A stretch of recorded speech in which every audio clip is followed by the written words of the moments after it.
Hello সবাইকে, তিথিস ওয়ার্ল্ডে তোমাদের সবাইকে স্বাগত। আজকে হলো জন্মাষ্টমীর আগের দিন দুপুরবেলা, মানে শুক্রবার। আর কালকে যেহেতু জন্মাষ্টমী, তাই আজকে বিকেলের ভরসা না করে দুপুরই বাজারে চলে গিয়েছিলাম। তার উপরে কালকে জন্মাষ্টমী আর পরশুদিন আবার রয়েছে মনসা পুজো, সেই জন্য এই স্টেশন বাজারে সন্ধ্যের পর থেকে আর পা রাখা যাবে না। আর এই সমস্ত দোকানে তো নাই, তাই আজকে আমরা একটু দুপুরই চলে গিয়েছিলাম গোপালের জন্য জামা কিনবো বলে। আর মায়ের খুব ইচ্ছা ছিল, এবার তো আমাদের গোপালকে নিয়ে প্রথম জন্মাষ্টমী, তাই গোপালের জন্য একটা সিংহাসন বা দোলনা কেনার।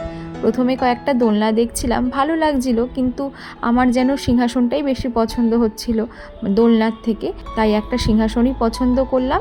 তারপরে তো জামা কিনতে গিয়ে আমি বুঝেই উঠতে পারছিলাম না যে কোন জামাটা নেব। চারিদিকে এত সুন্দর সুন্দর জামা, তোমাদেরকে তাই একটু দেখালাম যে কত রকমের গোপালের জামা দেখো।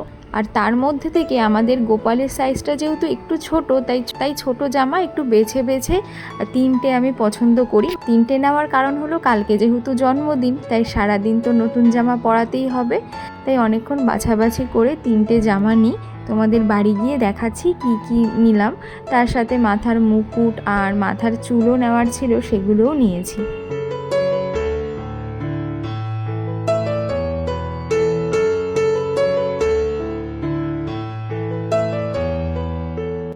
এই যে এই সিংহাসনটা নিয়েছি, তার সাথে একটা সবুজ রঙের মাথার মুকুট নিয়েছি, কারণ কালকে রাতে এই সবুজ রঙের জামাটাই গোপালকে পরাবো, তাই সবুজ মুকুট নিয়েছি।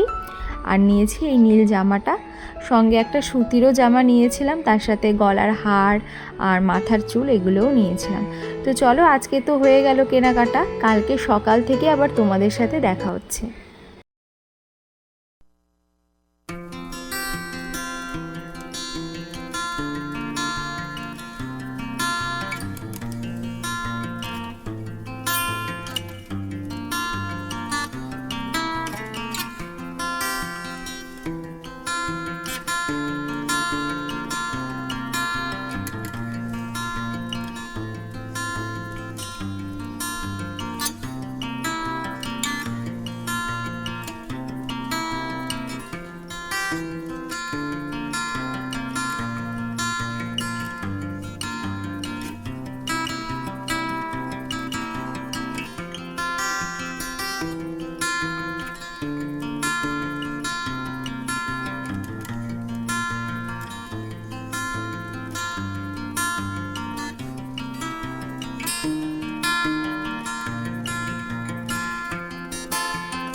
তোমাদেরকে একটু আগেই বলছিলাম যে গোপালকে নিয়ে আমাদের প্রথম জন্মাষ্টমী।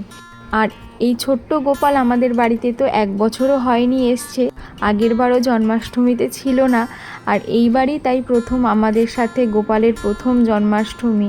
তাই একটু অন্যরকমভাবে বা অনেক কিছু ভোগ রান্না করে ঠাকুরকে দেওয়ার খুব ইচ্ছে রয়েছে। তবে শাশুড়ি মা কিন্তু বহু বছর ধরেই জন্মাষ্টমী করে। আর তোমরা যারা আমার ভিডিও দেখেছো তারা তো জানোই, একবার আমি বলেছিলাম যে আমাদের মানে এই বংশের নিয়ম রয়েছে যে সমস্ত পটের চিত্রে পুজো হয় ঠাকুরের।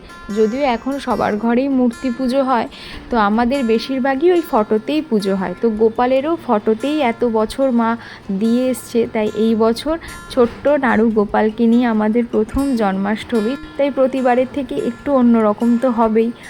তার সাথে এই যে বাঁশিটা, এটা একটা রূপোর বাঁশি। গোপাল যখন আমাদের বাড়িতে এসছে তার কিছুদিন পরপরই আমি ওই 2-3 মাস হয়ে গেছে এই রূপোর বাঁশিটা বানিয়ে নিয়ে এসেছিলাম। তখন ভেবেছিলাম এখন আর গোপালকে দেব না, জন্মাষ্টমীর দিন গোপালকে এইটা দিয়ে সাজিয়ে দেব আর কি। যথারীতি আজকে সেইটাই বের করে গোপালের হাতে দিলাম। তো কেমন লাগছে আমাদের গোপালকে অবশ্যই কিন্তু তোমরা জানিও। তো চলো এবার গোপালের ভোগ তো দিতেই হবে সকাল সকাল। আর গোপালের সবথেকে পছন্দ হচ্ছে মাখন মিছরি, সেই জন্য সকালে গোপালকে মাখন মিছরি আর একটু ফল দিয়ে, তার সাথে কিশমিশও কিন্তু গোপালের ভীষণ পছন্দ।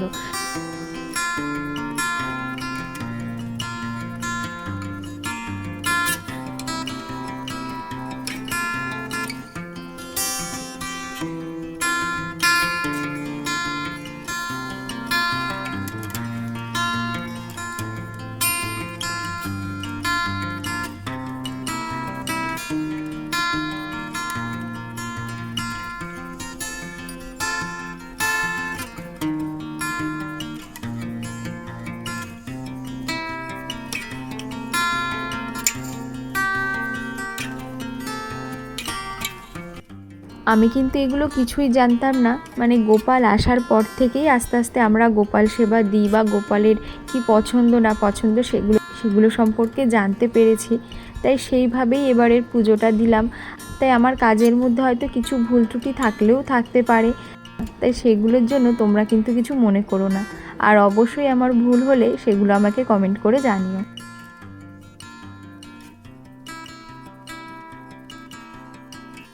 ওইদিকে তো সকালের পুজো হয়ে গেছে, আবার সেই সন্ধেবেলা পুজো দেব। অন্য দিন তো 7টার দিকে পুজো দিই, তবে আজকে তো জন্মাষ্টমী আর গোপাল যেহেতু সন্ধ্যের পরে হয়েছিল, মানে রাতে হয়েছিল, সেই জন্য সবাই জন্মাষ্টমীর পুজোটা রাতেই দেয়। তো ওই 7:30-8টার দিকে পুজোয় বসবো। কিন্তু গোপালের জন্য যে ভোগ রান্না করব সেগুলোর প্রিপারেশান তো আগে থেকে করতেই হবে। আর গোপালের অন্যতম আরও একটা পছন্দের খাবার হলো তালের নাড়ু বা তাল ক্ষীর। তো দুটোই আজকে করব। তার সাথে ভেবেছিলাম মালপোয়া করব তাল দিয়ে। তো বাবা দেখলাম এই বাজার থেকে সমস্ত কিছু মা বলে দিয়েছিল সেগুলো নিয়ে চলে এসছে, তার সাথে মালপোয়াটাও কিনে নিয়ে চলে এসছে। তাই ভাবলাম তাহলে তো আর মালপোয়া করতে হবে না, তাহলে তাল দিয়ে বরং তালের লুচি করি। তাই আজকে তালের বড়া আর তাল ক্ষীরের সাথে করব তালের লুচি। তো এদিকে দেখো তাল ছাড়াতে বসে গেছি। আসলে মা রান্নাবান্না সেরে গেছে স্কুলে, আমাকে বলে গেছে স্কুল থেকে এসে স্নান টান করে নিয়ে তারপরে দুজন একসাথে এই সমস্ত কাজগুলো করবে। কারণ এগুলো মানে যেমন ধরো এই যে তাল ছাড়ানো, নারকেল কোড়া, এগুলো তো একটু সময় সাপেক্ষ ব্যাপার, সেই জন্য দুজন একসাথে করবে। কিন্তু মা সকালে রান্নাবান্না করে স্কুলে গেছে, সেখান থেকে এসে এগুলো করবে। তাই ভাবলাম আমি বাড়িতে শুধু শুধু বসে কী বা করব, বরং আমি এই কাজগুলো এগিয়ে রাখি। তাই জন্য তালটাও এদিকে একটু মানে কাতটা বের করে রাখলাম তালের, আর দুধটা সকালে দিয়ে গেছিলো, দুধটাও জাল দিয়ে রাখলাম, নয়তো দুপুরের দিকে নষ্ট হয়ে যেতে পারে, যেহেতু আজকে প্রচণ্ড গরম। তো সেই জন্য দুধটা জাল দিয়ে রাখলাম। এদিকে ওকে নারকেলটাও ফাটিয়ে দিতে বলেছিলাম, নারকেলটাও কুড়িয়ে রেখে দেবো। তো সব কিছু রেডি থাকলে মা আসলে দুজন হাতে হাতে সবটা করে ফেলতে পারবো। তো ওই যে বললাম তালের লুচি করব, সেই জন্য দেখো তালের কাতটা বের করে নেওয়ার পর বেশিরভাগটাই অন্য একটা পাত্রে রেখে দিয়ে কিছুটা নিয়ে তার মধ্যে আমি ময়দা, চিনি আর মানে সামান্য একটু তেল দিয়ে ময়ম দিয়ে ভালো করে মেখে রাখলাম। কোনো রকম জল দিইনি, শুধু ওই তালের রসটাতেই কিন্তু মেখেছি। এটা দিয়ে করব তালের লুচি। এটা অল্প পরিমাণে করব, তাই অল্প করে মাখলাম। আর এদিকে একটু বেশি করে ময়দা মাখলাম, এমনি সাধারণ লুচি করার জন্য আর কি।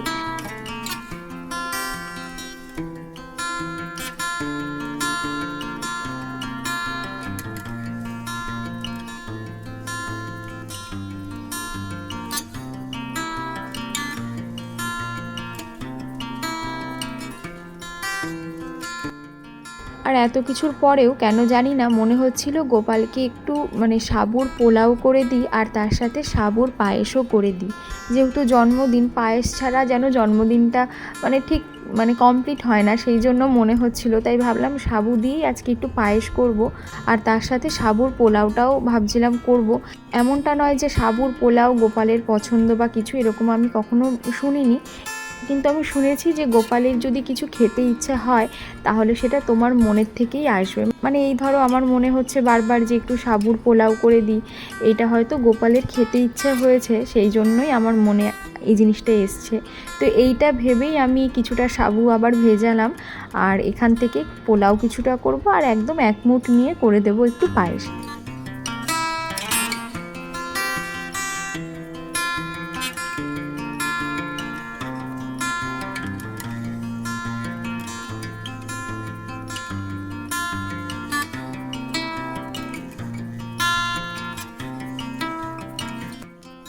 তো মোটামুটি আমার এখানে অর্ধেক কাজই হয়ে গেছে, সব কিছু গুছিয়ে রাখলাম।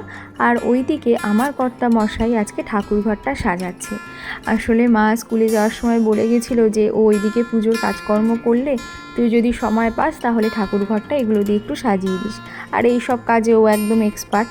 সেই জন্য দুপুরবেলা খাওয়া দাওয়া করে, এমনিও ও দুপুরের দিকে ঘুমোয় না, তো বসে বসে ও ঠাকুরঘর সাজাচ্ছে। এই ফাঁকে আমি মাম্মাকে খাইয়ে ঘুম পাড়িয়েও দিয়েছি। মাও স্কুল থেকে এর মধ্যে চলে এসেছিলো। তো এইবার দুজন মিলে গোপালের ভোগ রান্না করতে বসে পড়লাম।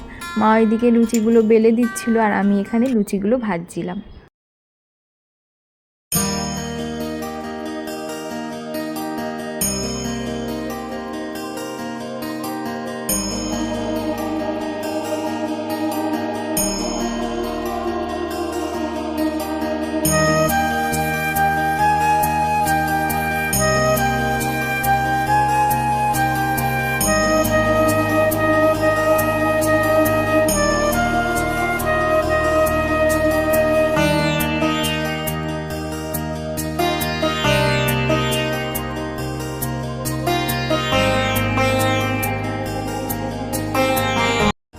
লুচি আর তালের বড়াটা আগে করে নিয়েছি, কারণ এগুলো হতে একটু সময় লাগে আর পরিমাণেও বেশি, সেই জন্য ওই দুটো আগে করে নিয়েছি। তারপর এখানে করব সাবুর পোলাও।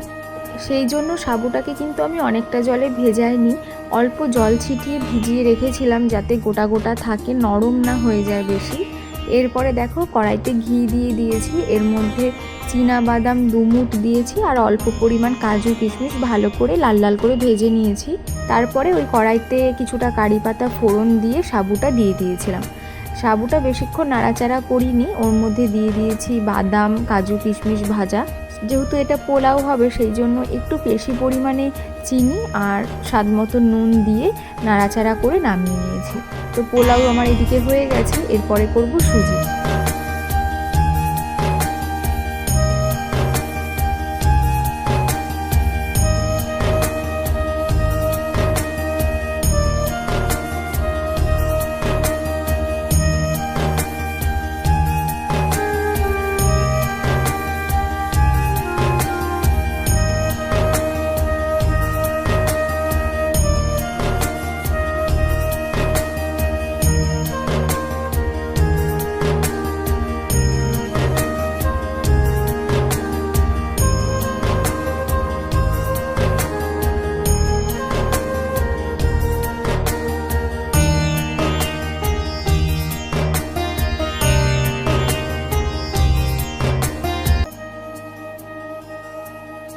এইবার বসিয়ে দিলাম তাল ক্ষীর হতে। যেহেতু একদম অল্প পরিমাণে করব সেই জন্য তাড়াতাড়ি হয়ে যাবে। তো এখানে তালের যে কাঠটা রেখেছিলাম সেইটা দিয়ে একটু কিছুক্ষণ জাল দিয়ে নিয়েছি। তারপরে এর মধ্যে চিনি দিয়ে দিলাম। চিনিটা যখন একটু গলে আসবে তখন নারকেল কোড়া কিছুটা দিয়ে দেবো। তারপরে যতক্ষণ না পর্যন্ত জলটা টেনে একদম শুকনো হয়ে আসছে ততক্ষণ নাড়াচাড়া করে তারপরে দিয়ে দেবো এর মধ্যে দুধ দিয়েও কিছুক্ষণ নাড়াচাড়া করে আবার সেই আগের মতন যখন জলটা টেনে শুকনো শুকনো ক্ষীরের মতন হয়ে যাবে আর কি, আর কড়াইয়ের গা দিয়ে উঠে আসবে, সেই সময় নামিয়ে নেব। খুব সহজেই তৈরি হয়ে গেল তাল ক্ষীর। আর নামানোর পরে উপর দিয়ে একটু নারকেল কোড়াও ছড়িয়ে দিলাম। এর সাথে আমার সমস্ত ভোগের রান্না হয়েই গেছে, শেষে এখন করব সাবুর পায়েস। সেই জন্য আমি আগে কিছুটা চিনি দিয়ে দিয়েছিলাম ক্যারামেল হওয়ার জন্য। তারপরে এর মধ্যে দেখো দিয়ে দিয়েছি দুধটা যখন ভালো করে ফুটে উঠলো তখন এর মধ্যে ওই 2 মুঠ মতন দিয়েছি সাবুদানা, দিয়ে ভালো করে ফুটিয়ে নিয়েছি। নামানোর আগে এর ওপর দিয়ে ঘি আর কাজু কিশমিশ দিয়ে আরও বেশ কিছুক্ষণ ফুটিয়ে নিয়েছি ক্ষীরের মতন হওয়ার জন্য। তারপরে একদম যখন ঘন হয়ে এসছে তখন নামিয়ে নিয়েছি। তো এইদিকে দেখো একটা একটা করে কিন্তু গোপালের সমস্ত ভোগ আমার রান্না করা হয়ে গেছে। এইবার যাব স্নান সেরে গোপালের কাছে, গোপালকে সুন্দর করে আবার নতুন জামা পরিয়ে সাজানোর জন্য।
দেখো তো আজকে আমাদের ঠাকুরঘরটা সাজানোর পর কেমন লাগছে, তার সাথে গোপালকে নতুন সাজে নতুন পোশাকে আরও একবার সাজিয়ে দিয়েছি।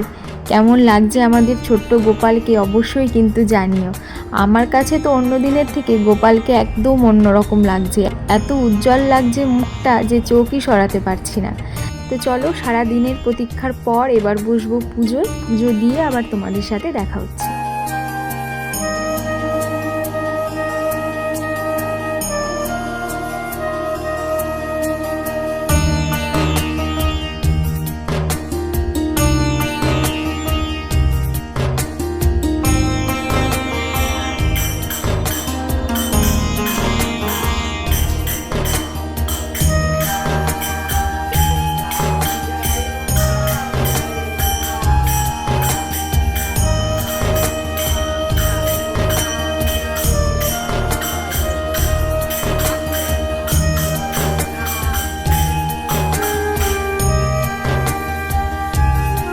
দেখলে তো তোমরা এতক্ষণ মাম্মার কাণ্ডটা। আসলে পুজো দিয়ে বেরিয়ে 10টা মিনিট ঠাকুরঘরটা একটু বন্ধ রেখেছিলাম, কিন্তু ওর তাতে তর্স হয়েছে না, কারণ এত প্রসাদের মধ্যে ওর চোখ গেছে গোপালের পাশে ওই ফ্রুটি আর চকলেটটার দিকে। তো ওটা ওর লাগবে, সেই জন্য খুব বায়না করছিল। তাই বলেছি বা যখন গান করছে তোমার তাতে নাচতে হবে, নাচলে আমি দেব। সেই জন্য এতক্ষণ একটু আমাদের নেচে দেখালো আর কি। তারপরে আর কান্নাকাটি কিছুতেই 10 মিনিটও থাকবে না, কি আর করব, ওকে আর আটকাতেও পারলাম না। আর ছোটদের মধ্যেই ভগবানের বাস, ওরা তো কিছুই বুঝতে পারে না এইসব, তাই বকাবকিও আর কি করব ওকে। যাই হোক, ওকে বললাম ঠাকুর প্রণাম করে গপু ভাইয়ের আজকে জন্মদিন, তুমি একটা তালের বড়া গপু ভাইকে খাইয়ে দাও, তারপরে তুমি খাও। তো সেটাতেও রাজি হয়েছে, তো খাইয়ে নিয়ে তারপরেও নিজে খেয়েছে। এরই সাথে আজকের ভিডিওটাও এখানেই শেষ করছি। জন্মাষ্টমীর এই ছোট্ট আয়োজনটুকু তোমাদের সাথে শেয়ার করলাম। কেমন লাগলো ভিডিওটা অবশ্যই কিন্তু জানিও। যদি ভালো লেগে থাকে একটা লাইক করো, আর যারা যারা আমার চ্যানেলটা এখনও সাবস্ক্রাইব করোনি তাদেরকে বলবো প্লিজ আমার চ্যানেলটা সাবস্ক্রাইব করে আমার পাশে থেকো। আর তোমাদের জন্মাষ্টমী কেমন কাটলো সেটা জানাতে কিন্তু ভুলো না। তাহলে চলো আজকের মতন টাটা, আবারও খুব তাড়াতাড়ি দেখা হচ্ছে নতুন ভিডিওতে। সবাই ভালো থেকো, সুস্থ থেকো। Thank you.